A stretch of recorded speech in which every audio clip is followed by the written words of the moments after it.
বিভিন্ন মামলায় বর্তমানে সাজা ভোগ করছেন পাকিস্তানের সাবেক প্রধানমন্ত্রী পিটিআইয়ের প্রতিষ্ঠাতা ও সাবেক খ্যাতিমান ক্রিকেটার ইমরান খান।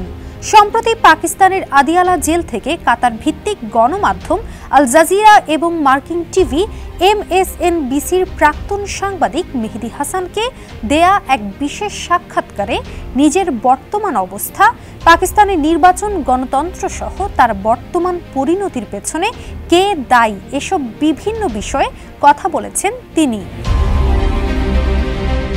জেলের জীবন কেমন কাটছে এ প্রসঙ্গে ইমরান খান জানান, তাকে রাখা হয়েছে এমন একটি সেলে যাকে বলা হয় ডেথ সেল, অর্থাৎ মৃত্যুদণ্ড প্রাপ্ত আসামিদের জন্য নির্জন খুপড়ি বলা চলে।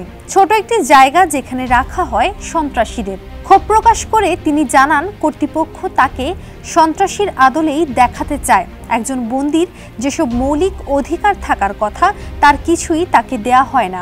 এরূপ পরিস্থিতিতে ব্যায়াম এবং পড়াশোনা করে নিজেকে ব্যস্ত এবং ভবিষ্যতের জন্য প্রস্তুত রাখছেন তিনি। বন্দিদশার জন্য তিনি কাকে দায়ী করেন?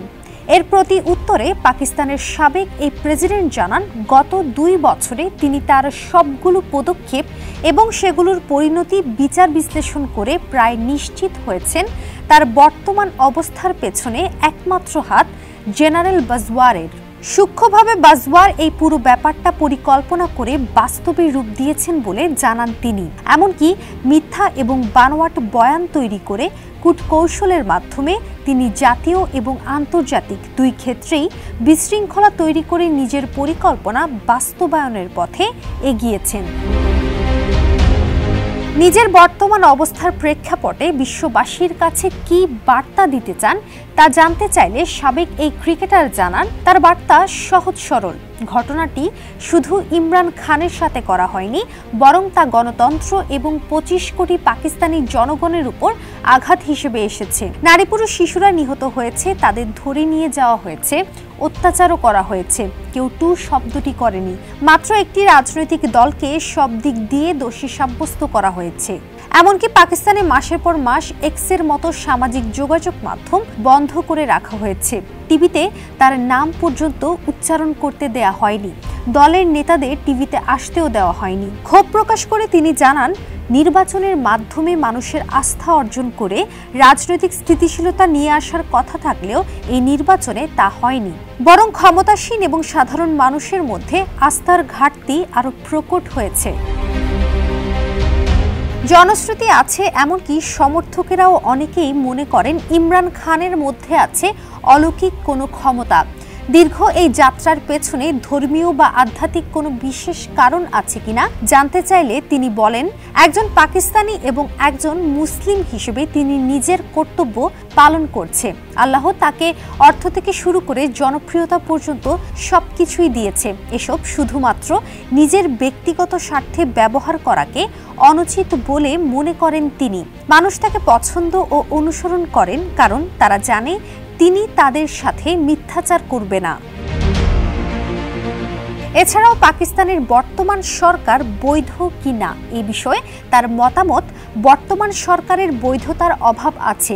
PMLN কোনো মতে 17টি আসনে জয়লাভ করেছিল।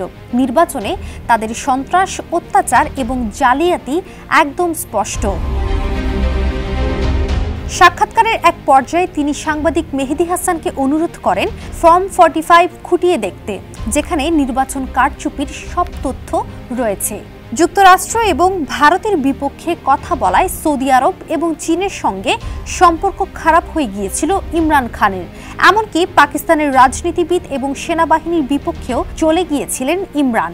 সেই পরিস্থিতিতে নিজের ভাবনা সম্পর্কে সাবেক এই প্রেসিডেন্ট জানান, তিনি সবসময় পাকিস্তানের ন্যায় বিচার প্রতিষ্ঠায় সংগ্রাম করে গেছেন। ন্যায় বিচারে সমতা থাকলে তার মতো একজন মানুষের রাজনীতিতে আসার কোনো প্রয়োজনই পড়তো না। জেনারেল বাজওয়ারের কূটকৌশল কিছু সময়ের জন্য হয়তো প্রভাব রেখেছে, কিন্তু তা বেশি দিন থাকবে না জানান তিনি। ক্ষমতায় না থাকলেও বেশিরভাগ দেশের সাথে ভালো সম্পর্কও আছে বলে জানান ইমরান। অস্থিতিশীল একটি রাজনৈতিক প্রেক্ষাপটে অনেক দেশই পাকিস্তানের সেনাবাহিনীকে নির্ভরযোগ্য ক্ষমতা কাঠামো বলে মনে করে। কিন্তু এই নির্ভরযোগ্য বাহিনী যখন কূটকৌশল এবং অতিরিক্ত ক্ষমতার প্রয়োগ করে, তখন অন্য দেশের পক্ষে তাদের মতামত প্রকাশ করা কঠিন হয়ে পড়ে। ডেস্ক রিপোর্ট, সমকাল।